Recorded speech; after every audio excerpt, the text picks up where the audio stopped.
field trips or outings or adventures. I think the modern term today is called field trips. It's not what I was raised with. When we were growing up, my parents used to say we're going on an outing. And when we were raising our children, we used to say to them we're going on an adventure. But now they call it field trips. And it has to be in our top 10 treasures. And I'll tell you why. Because I'm wondering if you who are listening have wonderful, fond memories of outings or adventures or things you've already done with your own family or the family when you were growing up. And those memories of very special outings, they stay with us because we've experienced so much in them, especially if they were positive and good ones.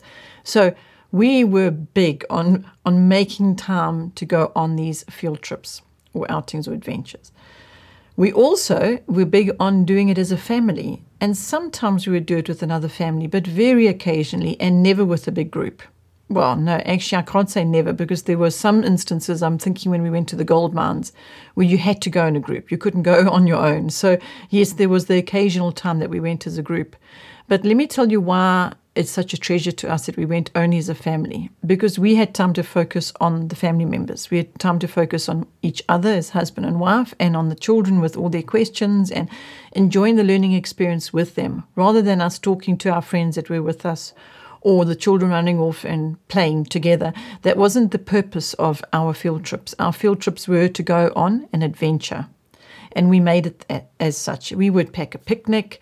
We really turned it into a big deal. And if I think about them now, and if the children think about them now, well, now that they're adults, that was part of their home education. That's why this is in the top 10 treasures of home education. It was part of their learning and part of their experience as home-educated children.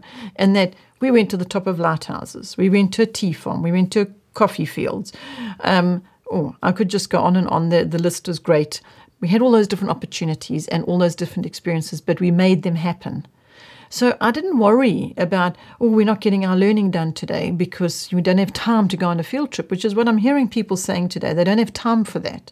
Well, I'm hoping that you're going to be hearing something different today when I say, please make time to do the field trips, to do the outings, because they become treasures. They really, really do. If you could fit in a whole lot of field trips into your year, and then look at the end of the year and see, look at all these adventures we've been on, look at all these experiences we've had. Those last because the family have together had this wonderful experience. How do you forget going to the top of a lighthouse? I mean, I could sit and teach the children about lighthouses and what lighthouses are for and why they're there and all that. But to go up a lighthouse and actually speak to the lighthouse keeper and read some books about it, there's a combination of all those things. That is what really stays with us, and that's what we hold now as a treasure. So field trips has to be in our top 10 there as well. I hope it becomes one of your top 10.